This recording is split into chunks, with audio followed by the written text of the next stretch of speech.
हमारा next lecture है वो जो बेसल पॉलिनॉमियल या बेसल फंक्शन की इंटेग्रल रिप्रेजेंटेशन हमने स्टार्ट की हुई है, उससे रिलेटेड कुछ एग्जांपल्स हैं,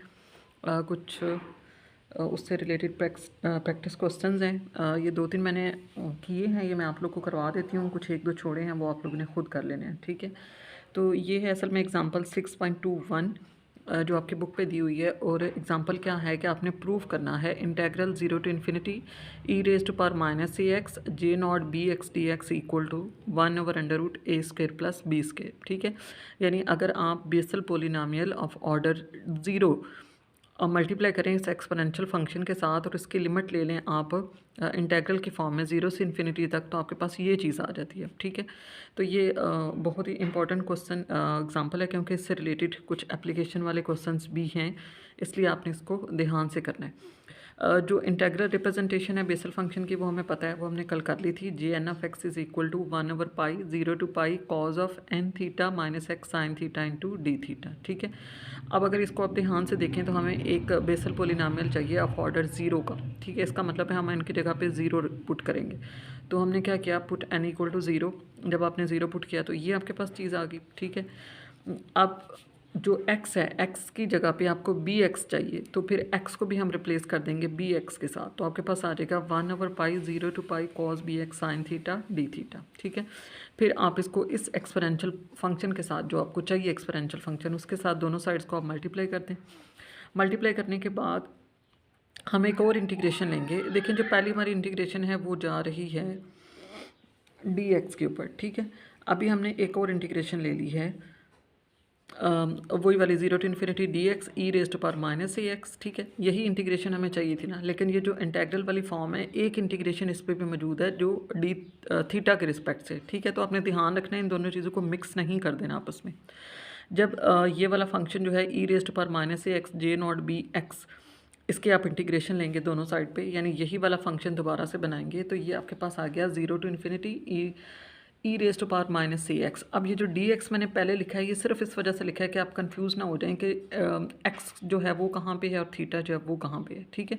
उसके बाद 1/π 0 to pi cos b x sine theta d theta.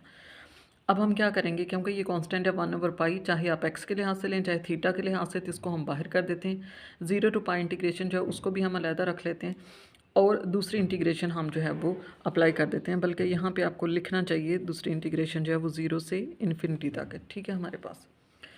अब ये जो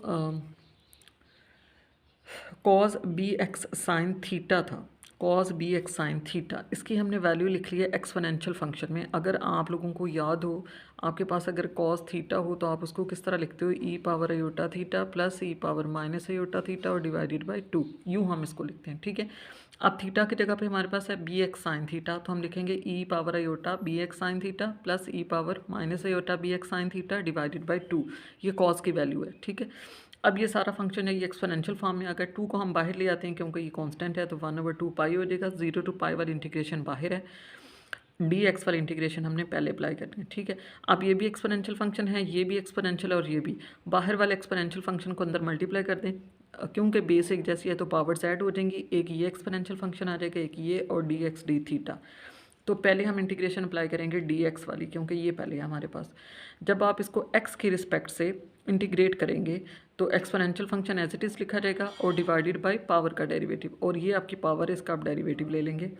इसी तरह ये exponential function as it is और डिवाइडेड बाय पावर का डेरिवेटिव, और हमारी जो लिमिट एक्स की वो है 0 से इन्फिनिटी। अब इस लिमिट को हम पुट करेंगे, पहले ज़ाहिर है आपने ऊपर वाली लिमिट पुट करनी है। जब आप इन्फिनिटी पुट करेंगे इसकी जगह पे, एक्स की जगह पे, एक्स की जगह पे आप इन्फिनिटी पुट करेंगे तो ये 0 आ जाएगा। उसके बाद जब आप एक्स की जगह पे 0 पुट करेंगे तो देखें ई पावर 0 ये 1 हो जाएगा, और बाकी ये जो बटे वाला है ये एज इट इज़ आ जाएगा। अब ये जो हमारे पास दोनों चीज़ें आ गई, इनका हम ले लेंगे एलसीएम और इसको हम सॉल्व कर लेंगे। जब आप इसका एलसीएम लेंगे तो ये चीज़ आपके पास बन जाएगी, ठीक है। और डिवाइडेड बाय, क्योंकि फिगर एक जैसा था, दरमियान में एक दफ़ा प्लस एक दफ़ा माइनस, तो हम फार्मूला लगा लेंगे a² माइनस b² का। ऊपर ये सॉल्व होके सिंप्लीफाई होके आ जाएगा -2a डिवाइडेड बाय दिस। अब इस 2 को आप बाहर करके कैंसिल कर दें तो आपके पास आ गया a/π 0 to pi 1/a² plus b² sine theta और डी थीटा, ठीक है। ये यहाँ तक हमारे पास आ गया। अब ये जो चीज़ है ना, जब आपने कैलकुलस ऑफ रेजिड्यू पढ़ा था, आप लोग को याद होगा, बल्कि मेरा ख्याल है कि मैंने क्वेश्चन ये पेपर में भी दिया था कि आपके पास ये जो इंटेग्रल होता है 0 to pi 1/a² plus b² sine square d theta, ये इसका इक्वल होता है। इसको आपने पीछे से जो आपने कैलकुलस ऑफ रेजिड्यू वाला चैप्टर पढ़ा है उसमें आपने चेक कर लेना है, वहाँ पे ये एग्जांपल जो है ये पूरी सॉल्व्ड है। जो मैंने आपको नोट्स भेजे हो सकता है उनके अंदर भी हो। तो ये जो इंटेग्रल है हमारे पास 0 टू पाई, ये इसकी वैल्यू है। अब इस इंटेग्रल की जब हम ये वैल्यू पुट करेंगे तो देखें a/पाई तो पहले से बाहर था, ये हमने